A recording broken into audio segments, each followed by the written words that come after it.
আল্লাহ সুবহানাহু ওয়া তাআলার দরবারে লাখো কোটি সুজুদ এবং শুকরিয়া, যে মনিব আমাদেরকে অগণিত মুসল্লিদের থেকে বাছাই করে তার ঘরে হাজির হওয়ার তৌফিক দিলেন। আমরা সবাই সমস্বরে বলি আলহামদুলিল্লাহ। রসুলের প্রতি দরুদ এবং সালাম পেশ করি, সবাই বলি সাল্লাল্লাহু আলাইহি ওয়াসাল্লাম। আমরা সব শহীদদের জন্য দোয়া করি, যারা যুগে যুগে দেশ, ইসলাম, মানবতার জন্য জীবন দিয়েছেন। আল্লাহ পাক সবাইকে জান্নাতের উচ্চ মাকাম দান করুন, সবাই বলি আমিন। সম্মানিত ভাইয়েরা, আমি আপনাদের সম্মুখে সূরা আলে ইমরানের 185তম আয়াতে কারিমা তিলাওয়াত করেছি। আমরা এই আয়াতকে সামনে রেখে আমাদের জীবনের সফলতা, ব্যর্থতা, প্রকৃত সফলতা কোনটা, প্রকৃত ব্যর্থতা কোনটা, এ বিষয়ে আল্লাহ তাআলা আমাদেরকে কিছু জ্ঞান দিচ্ছেন। আল্লাহ পাক যেটা বলেন সেটাই প্রকৃত জ্ঞান, সেটাই প্রকৃত সত্য। আমরা যা দেখি, আমরা গত জুমার আগের জুমার সম্ভবত বলেছিলাম, আমাদের দেখার মাঝে ভুল আছে। আমরা যা শুনি ওই শোনার মাঝে ভুল আছে। আমরা যা বুঝি ওই বুঝার মাঝেও ভুল আছে, আছে না নাই? যে কারণে দেখবে আমরা কখনো কখনো কোনো বিষয়কে ভালো মনে করি, ঠিক 1 মাস পরে আমরা সিদ্ধান্তের পরিবর্তন করি, 2 বছর পরে সিদ্ধান্তের পরিবর্তন করি। তখন মনে হয় আমার সিদ্ধান্তটা সঠিক না, কিন্তু 2 বছর আগে যখন সিদ্ধান্ত নিয়েছিলেন তখন মনে হয়েছে এটাই চূড়ান্ত, আর মনে হয় ডিসিশন চেঞ্জ করতে হবে না। এরকম জীবনে হয় না? হয় না? অনেক হয়। আপনি বিল্ডিং করবেন, এটাই একরকম ডিজাইন করলেন, 5 বছর আগে যখন করছেন তখন মনে হয়েছে এটা একদম চূড়ান্ত, এটা আমার লাইফ কেটে যাবে। 5 বছর পরে মনে হইল এটা ব্যাকডেটেড, এটা এই সমাজে চলে না। অথচ ফাউন্ডেশন দেওয়ার সময় 50 বছর খেয়াল করে দিছেন, কিন্তু 5 বছর পরেই ভাঙছেন। এরকম হয় না? হয় না? কত মসজিদ এরকম ভাঙা হয়। তাহলে আমাদের সিদ্ধান্ত, আমাদের জ্ঞান, আমাদের দেখা, আমাদের শোনা, এগুলা কোনোটাই চূড়ান্ত নয়, কোনোটাই সুন্দর নয়।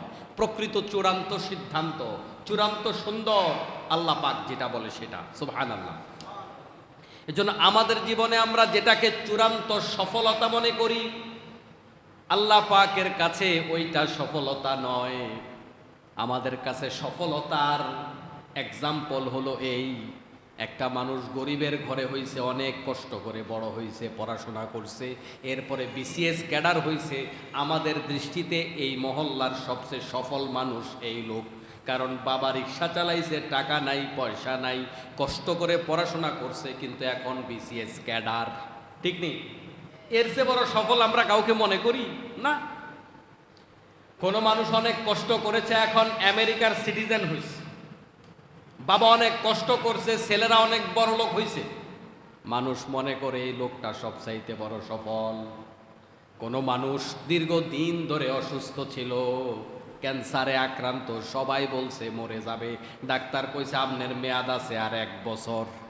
এরকম মাঝে মাঝে ডাক্তাররা গ্যারান্টি দেয় না, কিন্তু 1 বছর পরে ক্যান্সার সেরে গেছে, সুস্থ হয়ে গেছে, হায়াত ফিরে পাইছে, ওই বেটা মনে করে আমি সফল। এই যে আমাদের সফলতার সংজ্ঞা একটাও সঠিক না। আল্লাহ পাক রব্বুল আলামিন বলেন, ফামান যুহজিহা আনিন নারি ওয়া উদখিলাল জান্নাহ, যে ব্যক্তি জাহান্নাম থেকে মুক্তি পেয়ে গেল আর জান্নাতে প্রবেশ করলো, ফাকাদ ফাজ, ওই ব্যক্তি প্রকৃত অর্থে সফল হয়ে গেল। সুবহানাল্লাহ। আপনার আমার সফলতার সংজ্ঞা অনুপাতে বেলাল রাদিয়াল্লাহু তাআলা আনহু ব্যর্থ। টাকা নাই, পয়সা নাই, চেহারা নাই, দাঁত উঁচা, কথা আমার মতো স্পষ্ট না। কথা কয় মানে আমাদের মতো স্পষ্ট করে বলতে পারে না, কথাবার্তা মুখে আটকায়া যায়। হ্যাঁ, কোনটা আছে? বংশমর্যাদা নাই, 3 বেলা খাবার নাই, এর উপরে মাইর আছে। কি আছে? আপনার দৃষ্টিতে এই লোক ব্যর্থ। যেমনটা মাঝে মাঝে অনেক মুসল্লি আমাদেরকে নসিহত করে, হুজুর এত জীবনের ঝুঁকি নিয়ে কথা কওয়ার দরকার কি? আমরা চালাক মানুষ, দেখেন না, আমরা একটু বুঝা শুনা চলি। আপনি ডাইরেক্ট কথা কন মিয়া, জীবনটারে ঝুঁকির মধ্যে ফালানকে। হ্যাঁ, খুব চালাক, নিজেরে খুব চালাক মনে করে। আছে না নাই? এ মাইর খাইতে রাজি না, কয় আমি খুব চালাক, এই জন্য আমরা সব দলের পক্ষে, আমরা মাইর খাই না। এমন কিছু হুজুরও আছে না? না, বাংলাদেশেও আছে, আছে। এখন বাংলাদেশে হুজুরদের মাঝে একটা বিষয় নিয়ে ব্যাপক বিতর্ক। দিন প্রতিষ্ঠা, দেশ প্রতিষ্ঠা, মানুষের ভাগ্যের পরিবর্তন নিয়ে হুজুরের কোনো পরিকল্পনা নাই। কোন হুজুর কোথায় কি ভুল করছে ওইটা নিয়ে আরেক হুজুর ব্যস্ত আছে না? নাই, ভুলমুক্ত মানুষ পৃথিবীতে কেউ নাই। আরেকজনের ভুল নিয়ে কোনো ভদ্রলোক সমালোচনা করা, এটা ভদ্রলোকের জন্য সাজে না। ভুল থাকবেই, ভুল নিয়েই আমাদের জীবন। নবী আলাইহিস সালাম গণের পরে ভুলমুক্ত কোনো মানুষ এই জমিনে নাই। এখন আমি যদি চিন্তা করি, আমি আপনার ভুল নিয়ে আলোচনা করব, আমি আপনাকে ফলো করব, আপনার পিছনে গোয়েন্দা লাগাবো, ভুল বের করা সম্ভব না এমন কোনো মানুষ আছে? বর্তমান প্রধানমন্ত্রী, আগের প্রধানমন্ত্রী, তার আগের প্রধানমন্ত্রী, কে আছে ভুল ছাড়া? আচ্ছা, বাংলাদেশের সবচাইতে বড় আলেম কিংবা হেফাজতের আমির কিংবা তাবলিগ জামাতের আমির কিংবা জামাত ইসলামীর আমির, একবারে বড় বড় ইসলামী দলের আমির, ভুল ছাড়া কে আছে বলেন দেখি? তো এখন আপনি যদি বলেন এও ভুল করে এও ভুল করে, তো আপনার কাছে দুনিয়াতে ভালো মানুষ কেউ না, তো আপনি ভুলমুক্ত। অতএব ভুল ত্রুটি আমাদের থাকবেই, এগুলা নিয়েই চলতে হবে, ঠিক কিনা ভাই? এর মধ্যে আমরা কতটা নিজেকে সেভ করতে পারি, এটা প্রকৃত সফলতা। আরেকজনের সমালোচনা করা এটা সফলতা নয়, এগুলা নোংরা মানসিকতার কাজ। প্রিয় ভাইয়েরা আমার, বলছিলাম আল্লাহ পাক বলেন, ফামান যুহজিহা আনিন নারি ওয়া উদখিলাল জান্নাতা ফাকাদ ফাজ। আল্লাহ তাআলা বললেন, জাহান্নাম থেকে মুক্তি পেয়ে জান্নাত পেলে ওই ব্যক্তি সফল। সাহাবাই কেরাম সবাই সফল মানুষ, কারণ তাদের নামের সাথে আছে রাদিয়াল্লাহু আনহু ওয়া রাদু আন। আল্লাহ তাদের উপরে সন্তুষ্ট, তারাও আল্লাহর উপরে সন্তুষ্ট। তার মানে সবাই তারা জান্নাতি। সবাই কি জান্নাতি? আল্লাহ সন্তুষ্ট মানে কি সে জাহান্নামে যাবে? এটাকে আমি বলছি না, আল্লাহ বলছে, আল্লাহ বলছে। অতএব সাহাবাই কেরাম কোথায় যাবে? সবাই জান্নাতে যাবে। ওই সাহাবাই কেরামের জীবনে আমার আপনার সফলতার যে সংজ্ঞা, তাদের জীবনে যদি এটা অ্যাপ্লাই করেন, একজনও সফল না, একজনও সফল না।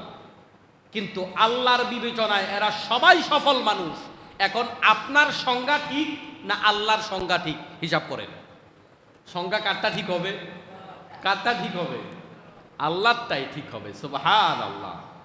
আমার মুসলমান ভাইয়েরা, গত জুমায় আমরা জান্নাতে যাওয়া, জান্নাতের নিয়ামত এই নিয়ে কথা বলেছিলাম। আমাদের এই জীবন শেষ নয়, এই জীবনের একটা পরিসমাপ্তি আছে। ওই পরিসমাপ্তি কার জীবনে কখন আসবে, ওই শেষ দিনটা কার কবে আমরা কেউ জানি না। কার জীবনের শেষ দিন আজকের এই দিন আমরা জানি না।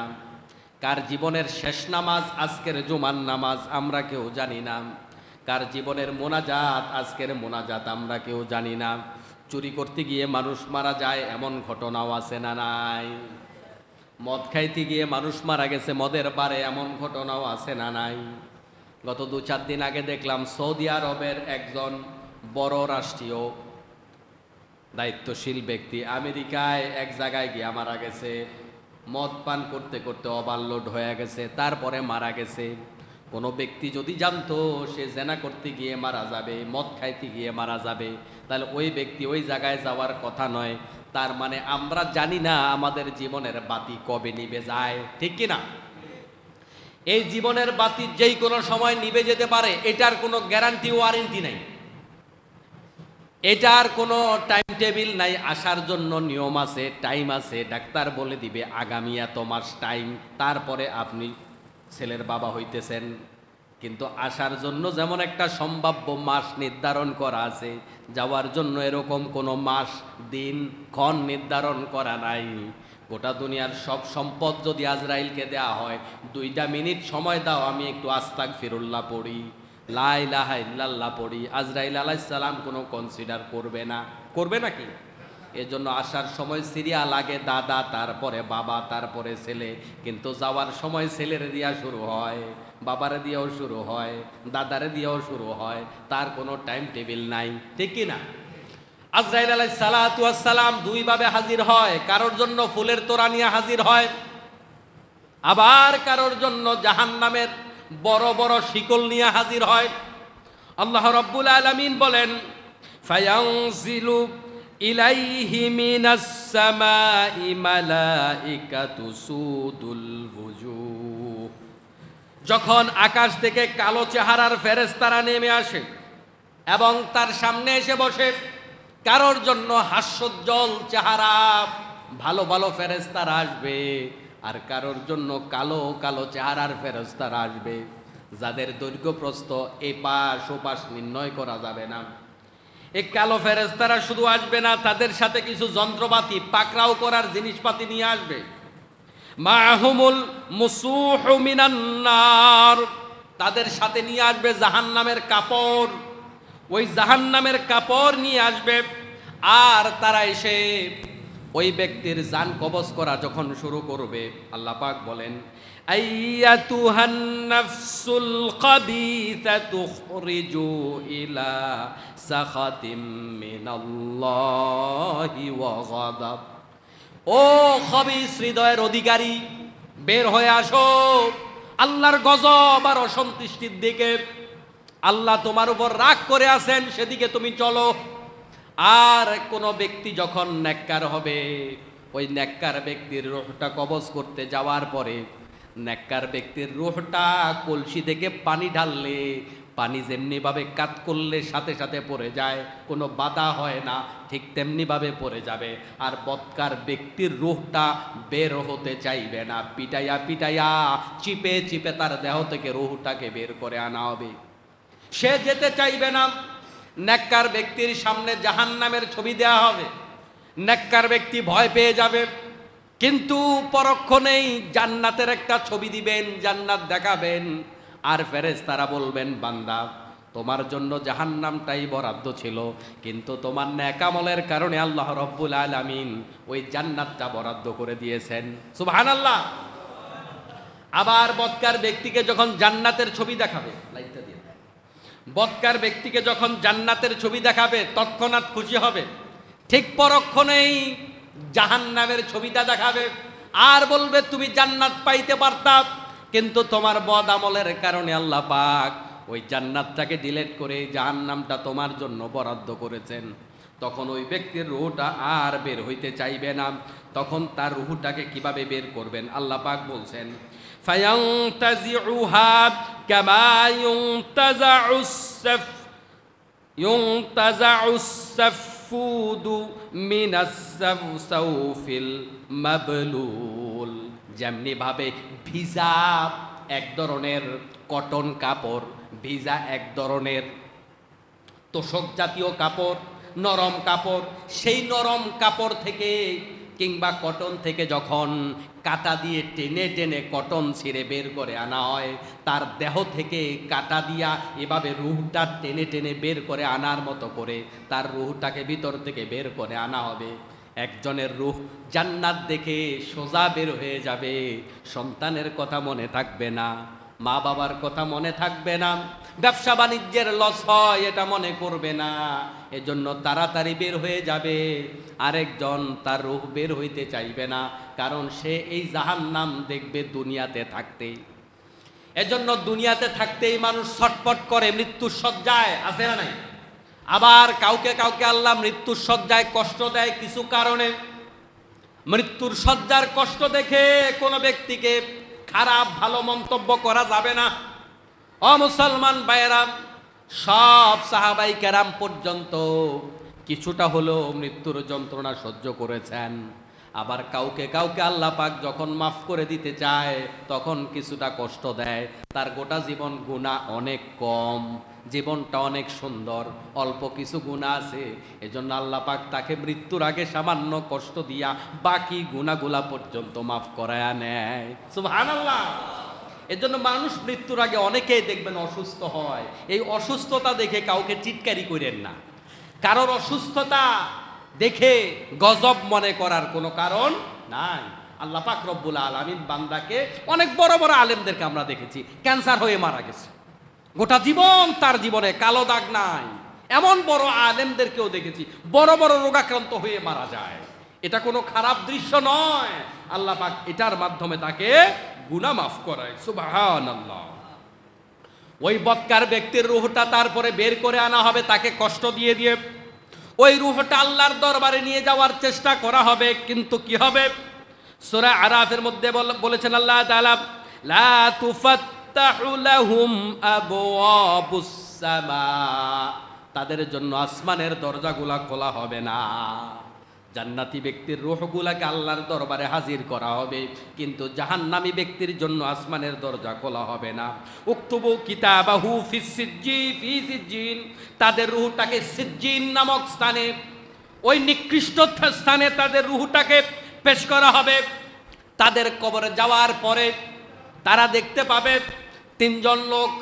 ভেবেছে সব লোক চলে যাচ্ছে, হাদিসের মধ্যে আসছে মানুষজন চলে যাবে, তাদের পায়ের ধ্বনিগুলাও ওই ব্যক্তি শুনতে পাবে। যখন তিনজন কবরে আছে, বাকিরাও পরে, সে ভেবেছে আমার সাথে তিনজন থাকবে।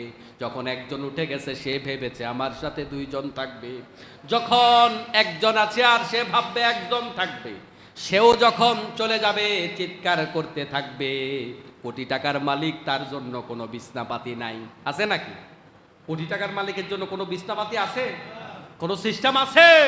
এই আরাম আয়েশ গরিবের জন্য কবর যা, ধনীর জন্য তা। গরিবের জন্য 3.5 হাত, ধনীর জন্য কত হাত। একাকী বৃষ্টি বাদলা দিনে যখন মানুষ মৃত্যুবরণ করে, ওই মৃত্যুবরণ করবার পরে তাকে দাফন করবার সময় কবরে 1 হাত পানি। এরকমটা কি বলা হয় 1 হাত পানি, তাকে এখন দাফন করার দরকার নাই, রোদ আসুক 2 দিন পরে দাফন করি। ওই পানির মধ্যে চুবিয়ে লোকটাকে দিয়ে ওপর দিয়ে মাটি চাপা দিয়ে দেওয়া হয়। এটাই হলো আমাদের জীবনের শেষ পরিণতি। ধনীর জন্য পরিণতি যা, গরিবের জন্য পরিণতি তা।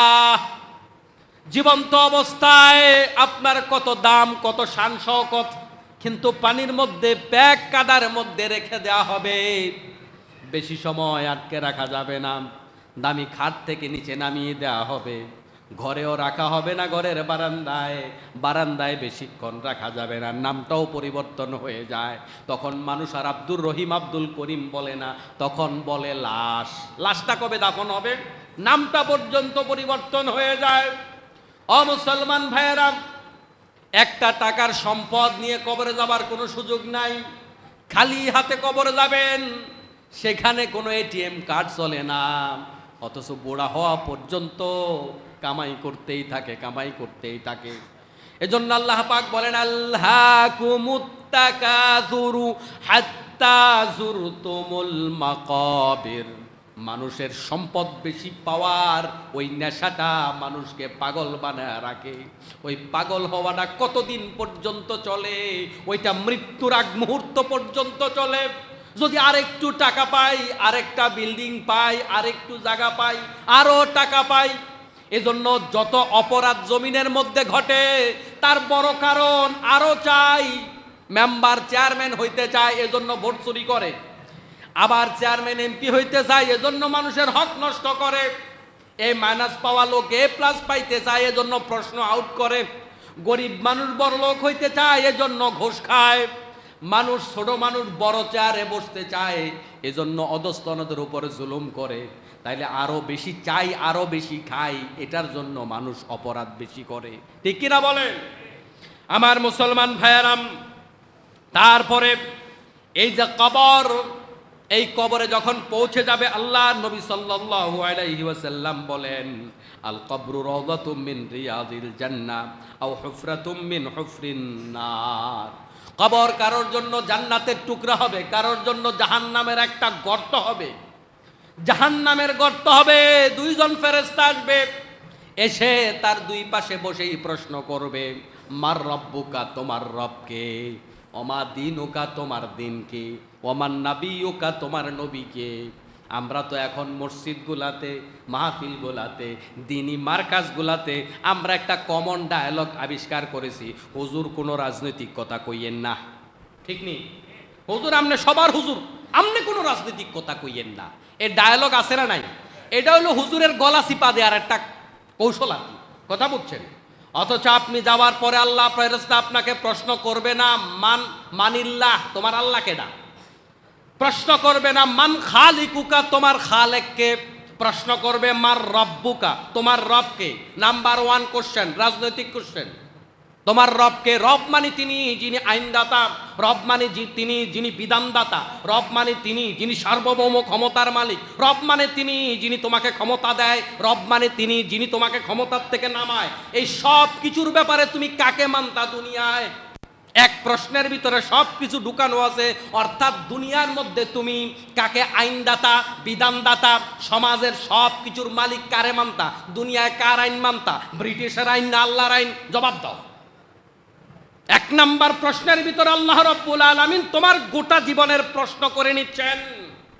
আল্লাহ ফেরেশতার মাধ্যমে জানতে চায় দুনিয়ায় কার আইন বাস্তবায়নের আন্দোলন করছো, কার পিছনে পিছনে ঘুরা বলছো অমকের সৈনিক, অমকের আদর্শের কারবারি আমরা, অমকের আদর্শ বাস্তবায়ন করতে চাই। কারটা করছো? মার রব্বুকা, এক নম্বরে জবাব দাও। কার আইন কায়েমের কাজ করছো দুনিয়ায়? আপনি মনে করছেন এটার সাথে আলেম ওলামা ইসলাম হুজুরের কোনো সম্পর্ক নাই? দুই নাম্বার প্রশ্নটা একই প্রশ্ন, ওয়ামা দিনুকা, আদর্শ কি ছিল বলো? তোমার দিন কি ছিল? আদর্শ কি ছিল? কোন আদর্শ কায়েম করার জন্য কাজ করেছো বলো? ওমান নাবিয়ুকা, তোমার আইডলকে? নবী মানে এখানে শুধুমাত্র আপনি নবীর নাম বলবেন এমন নয়। লাকাদ কানা লাকুম ফি রাসূলিল্লাহি উসওয়াতুন হাসানাহ, আল্লাহর নবীকে মসজিদের ইমাম বানায়া পাঠানো হয় নাই। আল্লাহর নবীকে শুধুমাত্র ঈদগাহের ইমাম বানায়া পাঠানো হয় নাই। আল্লাহর নবী আপনার আমার জন্য আদর্শ, একমাত্র আদর্শ। রাসূল ছাড়া কারোর জন্য অন্য কেউ আদর্শ হতে পারে না। আপনি আপনার জীবনে কত মানুষকে আদর্শ বলছেন? বুকে হাত দিয়া চোখ বন্ধ করে নিজের বিবেককে প্রশ্ন করে দেখেন, জীবনে কি একটা বারের জন্য বলছেন আমার রাসূল আমার আদর্শ? বলছিলেন কি না? বলেন নাই তো। না বললে সেখানে জবাবও দেয়া যাবে না। কবরের 3 প্রশ্নের জবাব কারা দিতে পারবে? দুনিয়ায় 3 প্রশ্নের প্র্যাকটিস যারা করেছে তারাই পারবে। যদি মুখস্থ করলেই জবাব দেয়া যেত। বহু হিন্দুও আমার জীবনে এমন পেয়েছি, বাপদাদার ডরে মুসলমান হয় না, কিন্তু মুখে মুখে স্বীকৃতি দেয় হুজুর আপনারা যা কোন তা ঠিক আছে। আমি এরকম বহু হিন্দু পাইছি। বহু হিন্দু তো মুসলমান হয়ে যান, কয় হুজুর না, মানে এতটা ভিতরে দোষ নাই যে সে এদের সবার এগেনিস্টে গিয়ে ইসলাম কবুল করবে। এটা পারতেছে না, কিন্তু ইসলাম ধর্ম সঠিক এটা স্বীকার করে। আমি বহু হিন্দু পেয়েছি, বহু হিন্দু নারী পুরুষ আমি পেয়েছি। আয়সা বলে হুজুর একটু পানি পড়া দেন। তো আপনি আমার কাছে আসছেন কেন? কয় না, আপনি পানি পড়া দিলে কাজ হবে। আমি পেয়েছি, আমি বহু লোককে পেয়েছি। তার মানে কি? সে আমাদের এই ধর্ম সঠিক এটা বিশ্বাস করে, কিন্তু আনুষ্ঠানিক ঘোষণা দিয়ে আসার মতো সৎসাহস নাই। প্রিয় ভাইয়ারা আমার, তাহলে সে যদি এই আজকে মাইকে ওয়াজে শুনে, এই মহল্লার আশপাশে আমাদের অনেক অন্য ধর্মের ভাইয়েরা আছে না নাই? এখন সে যদি 3 প্রশ্নের উত্তর মুখস্থ করে, তাহলে কবরে জবাব দিতে পারবে না? পারবে না। তাহলে বোঝা গেল এই প্রশ্নের জবাব আপনারা তো সবাই পারেন, তো সবাই জান্নাতে চলে যাবে না। এই 3 প্রশ্নের প্র্যাকটিস যারা দুনিয়াতে করবে তারাই জবাব দিতে পারবে, এর বাহিরের কেউ জবাব দিতে পারবে না। আবার এই 3 প্রশ্নের বাহিরে জবাব যে দিতে পারবে না কেউ, প্র্যাকটিস না করলে, তার প্রমাণ হলো কবরের প্রশ্ন কয়টা বললাম? সবাই বলেন তো কয়টা বলছি? না, কবরের প্রশ্ন 4টা। 4 নম্বরে ফেরেশতা প্রশ্ন করবে, এগুলা পাইছো কই? উত্তর আপনি উত্তর দিলে হবে না। উত্তর কোথায় পেয়েছেন আপনাকে বলতে হবে। আপনাকে বলতে হবে আমি কোরআন সুন্নাহ থেকে জেনেছি। তাহলে যে ব্যক্তির কোরআন সুন্নাহর সাথে সম্পর্ক নাই, ওই ব্যক্তি এই আলোচনার সোর্স বলতে পারবে না। ও মুসলমান ভাইয়েরা, যারা জবাব দিতে পারবে তাদের জন্য জান্নাত, আর জবাব যারা দিতে পারবে না তাদের জন্য কি হবে? আল্লাহর নবী সাল্লাল্লাহু আলাইহি ওয়াসাল্লাম বলেন, আকাশ থেকে আহ্বানকারী ফেরেশতারা যখন সে ভুল জবাব দেবে, তখন তারা বলবে এ ব্যক্তি ভুল উত্তর দিয়েছে, তার জন্য জাহান্নামের বিছানা বিছিয়ে দাও। সে মিথ্যা কথা বলেছে, জাহান্নামের বিছানা বিছিয়ে দাও, জাহান্নামের পোশাক পরিয়ে দাও।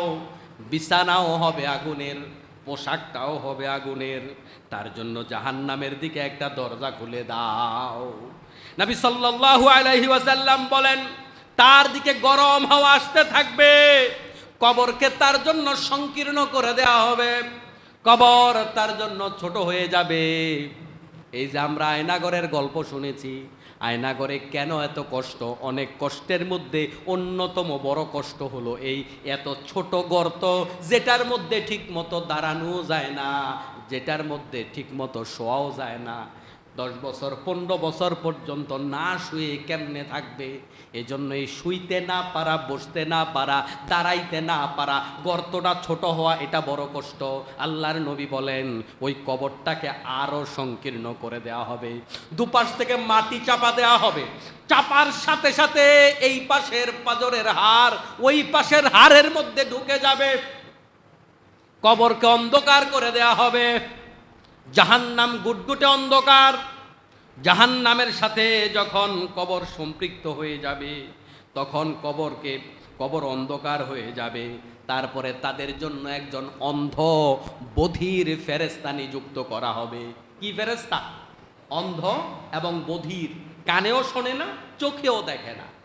ওই ফেরেশতা এসে হাতুড়ি দ্বারা তাদের উপর আঘাত করতে থাকবে, তার সাথে থাকবে একটু হাতুড়ি এবং সে আঘাত করবে, যেই আঘাতের সাথে একটা পাহাড়ে যদি আঘাত করা হয় ওই পাহাড় কেবল ভেঙে যাবে না, পাহাড়গুলো ধুলায় পরিণত হয়ে যাবে।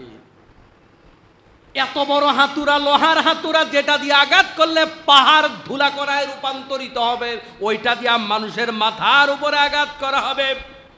আঘাতের চোটে এত জোরে চিৎকার করবে, জিন এবং মানুষ ছাড়া গোটা দুনিয়ার সব প্রাণী শুনতে পাবে। এজন্য আমিও দেখেছি জীবনে, কখনো কখনো দেখবেন কবরস্থানের আশপাশে বিভিন্ন প্রাণী যখন চড়তে যায়, গরু ছাগল, দেখবেন কাছাকাছি থাকে না, চিল্লাইয়া চলে আসে। এরকম দৃশ্য আমার জীবনেও দেখেছি। ও মুসলমান ভাইয়ার, আল্লাহ নবী বলেন মানুষ এবং জিন ছাড়া বাকি সবাই শুনতে পায়। কবরের মধ্যে এভাবে সাজা দেবেন অন্ধ ফেরেশতা, কানা ফেরেশতা, এবং যে কানে শোনে না। প্রশ্ন হলো অন্ধ কেন, কানে শোনে না, বধির এমন কেন? কারণ ফেরেশতা যদি দেখে এই লোকটা কষ্ট পাচ্ছে, ফেরেশতার তার প্রতি দয়া হতে পারে। ফেরেশতা যদি কান দিয়ে তার চিৎকার শুনতে পায়, দয়া হতে পারে। এজন্য আল্লাহ এমন ফেরেশতা আযাব দেওয়ার জন্য পাঠাবে, আপনার কান্নাও শুনবে না, আপনার ব্যথাও দেখবে না, যে কারণে আপনার প্রতি দয়া হওয়ার কোনো সম্ভাবনা নাই। আমার মুসলমান ভাইয়েরা, এবং বিভিন্ন রকমের পাপ কাজগুলো বিভিন্ন আকৃতিতে বান্দাকে এসে আঘাত দিতে থাকবে আর বলবে আনা আমালুকাল খাবিস, আমি তোমার মন্দ আমল। তুমি যে চুরি করেছো, ডাকাতি করেছো, পরের হক লুণ্ঠন করেছো, সরকারের মাল খাইছো, এই অপরাধগুলা যে করেছো, আমি তোমার সেই মন্দ আমল। ফেরেশতারা কঠোরভাবে তাকে ধমকাইতে থাকবে। ধমকের মধ্যে ব্যথা আছে নাকি নাই? ধমকের মধ্যে ব্যথা আছে না? আপনাকে যখন কোনো লোক খুব জোরে সোরে ধমক দেয়, ভয় লাগে না? হঠাৎ কোনো আতঙ্কের শব্দ যদি আপনার কানে আসে, ভয় লাগে কি লাগে না? আর আল্লাহর ফেরেশতা, যার আয়তন, যার পরিসীমা, যার লম্বা, যার দৈর্ঘ্য, যার প্রস্থ চোখ দিয়া বোঝা যাবে না, দেখা যাবে না, এত বড় ফেরেশতা যখন ধমকাইতে থাকবে, এটার ব্যথা আছে নাকি নাই? আজকে আমার মুসলমান ভাইয়েরা, ওয়াইফতাহু লাহু বাবু ইলাল জান্নাহ, ওই ব্যক্তিদের জন্য জাহান্নামের দিকে এভাবে দরজা খুলে দেয়া হবে। এই জাহান্নামের সাজা কবরে কিয়ামত পর্যন্ত চলতে থাকবে।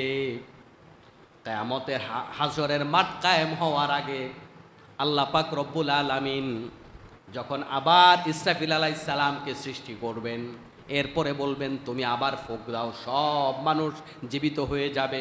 কবর থেকে মানুষগুলা উঠে 3 ভাগে বিভক্ত হয়ে যাবে। কয় ভাগে? 1 ভাগ মানুষের জন্য আল্লাহ পাক জান্নাতের বাহন পাঠিয়ে দেবে। জান্নাতীদের মধ্যেও বিভিন্ন রকমের ক্লাস আছে, first class, second class, third class, অনেক ক্লাস আছে জান্নাতের। যার যার ক্লাসের আলোকে পাঠায় দেবে। এই সমাজে যারা বিভিন্ন বাহন ব্যবহার করে, কেউ ফ্রাডো গাড়িতে চলে, কেউ আবার হেলিকপ্টারে চলে, কেউ আবার সাধারণ প্রাইভেট কার, কেউ আবার সিএনজি, কেউ আবার রিক্সা, কেউ আবার নিজে একটা বাইসাইকেলে চলে। যার যার স্ট্যাটাস অনুপাতে যার যার বাহন হয়। কবর থেকে উঠার পরে যার যার স্ট্যাটাসের আলোকে বাহন রেডি থাকবে। কারো বাহন বিদ্যুতের গতিতে তাদেরকে আরশের ছায়ায় পৌঁছে দেবে, কারো বাহন তাদেরকে বিভিন্নভাবে, কারো বাহন তাদেরকে ঘোড়ার গতিতে পৌঁছে দেবে। এক একজনের বাহন এক একজনকে এক এক গতিতে পৌঁছে দেবে। আর কিছু মানুষ এমন আছে যারা হেঁটে হেঁটে কিয়ামতের মাঠের দিকে, হাসরের মাঠের দিকে হাজির হবে। আবার কিছু মানুষ এমন আছে যাদেরকে বলা হবে তোমরা মাথা নিচের দিকে দাও, পা উপরের দিকে দিয়ে হাঁটতে থাকো। সাহাবাই কেরাম প্রশ্ন করলেন, ইয়া রাসূলুল্লাহ, মানুষ মাথা নিচের দিকে দিয়ে হাঁটবে কেমনে? শুধু তাই না, চেহারাগুলা মাটিতে ঘষতে ঘষতে হাঁটতে থাকবে। মাথার উপরে নয়, চেহারার উপরে হাঁটতে বলবে আল্লাহ। মাথা নিচে দিয়া চেহারার উপরে হাঁটো, নাকে খর দিয়া সামনে যাও, যাও হাসরের মাঠের দিকে যাও। কেউ হেঁটে হেঁটে যাবে, কেউ জান্নাতি বাহনে যাবে, আর কেউ এভাবে হাসরের মাঠের দিকে চেহারার উপরে হেঁটে হেঁটে রওনা হবে। আল্লাহর নবীকে যখন প্রশ্ন করা হবে, আল্লাহর নবী বলবেন মানুষ দুই পায়ের উপরে হাঁটে না হাঁটে না? সাহাবাই কেরাম বললেন হাঁটে। আল্লাহর নবী বললেন দুই পায়ের উপরে যে আল্লাহ পাক হাঁটায়, ওই আল্লাহই তাদেরকে চেহারার উপরে হাঁটার তৌফিক দেবে। তারা হাঁটতে হাঁটতে অর্ধাঅর্ধি রাস্তা যাবে, যাওয়ার পরে তাদেরকে ফেরেশতারা পাকড়াও করবে। তারা হলো ওরা যারা জমিনের মধ্যে কুফরি করেছে, আল্লাহর আইন সব জায়গায় মানতে চায় নাই। মসজিদে মানছে, বাহিরে মানে নাই, দোকানে মানে নাই, ব্যবসায় মানে নাই, বিয়ে শাদিতে মানে নাই, সমাজের দেন দরবারে কাজ কারবারে মানে নাই। আল্লাহর আইনের সাথে কুফরি যারা করেছে তাদেরকে এভাবে মাথা নিচে দিয়ে হাঁটতে বলবে। অর্ধেক রাস্তা যাওয়ার পরে ফেরেশতারা তাদেরকে পাকড়াও করবে, সামনের চুলগুলাতে ধরবে আর পায়ে ধরবে। সামনের চুল আর পায়ে ধরে তাদেরকে মোচড় দিয়ে হাড়গোড় ভেঙে বলের মতো গোল করে তাদেরকে জাহান্নামে ফেলে দেওয়া হবে। তাদের কোনো বিচার আচার হবে না। যারা আল্লাহর আইন মানবে না, আল্লাহর আইনের সাথে কুফরি করবে, তাদের কোনো বিচার নাই, হাসর নাই, মিজান নাই, সোজা জাহান্নাম। আর যারা আল্লাহ পাক রব্বুল আলামিনের ওই বাহন দিয়া আরশের ছায়ায় যাবে, তারা লাল পাসপোর্টধারী। তারা আমাদের মতো সবুজ পাসপোর্টধারী না। লাল পাসপোর্টধারীরা যখন ইমিগ্রেশনে যায় তাদেরকে বলে স্যার আসেন, কোনো কথা নাই, সিল দিয়ে দেয়, স্যার চলে যান, সেলুট দিয়ে দেয়। তাদেরকে কোনো প্রশ্ন করা হয় না, কেন বিদেশ যাবেন, কি জন্য যাবেন, লগে কয় ডলার আছে, জিজ্ঞেস করবে না। এরা হলো লাল পাসপোর্টধারী। আরশের ছায়ায় যারা থাকবে আল্লাহর দরবারে, তারা লাল পাসপোর্টধারী, তাদেরকে কোনো রকমের প্রশ্ন করা হবে না। তারা সোজা বিনা হিসাবে জান্নাতে যাবে। আর যারা হেঁটে হেঁটে গেল তাদের বিচার হবে। বিচার হওয়ার পরে আল্লাহ রাব্বুল আলামিন বলেন, ওয়াসিকাল্লাযীনা কাফারু ইলা জাহান্নামা যুমারা হাত্তা ইযা জাউহা ফুতিহাত أبوابها وقال لهم خزنتها ألم يأتكم رسل منكم يتلون عليكم آيات ربكم وينذرونكم لقاء يومكم هذا। তাদেরকে জাহান্নামের দিকে ধাক্কায়া ধাক্কায়া নেওয়া হবে বিচারের ময়দানে। যাদের আমলনামা কম হবে, যাদের আমলনামায় নেকি কম, বদ বেশি, ধাক্কায়া ধাক্কায়া জাহান্নামে নেওয়া হবে। জাহান্নামের দরজা খোলার পরে ফেরেশতারা তাদেরকে জিজ্ঞেস করবে, তোমাদের মধ্যে কি কোনো নবী যায় নাই?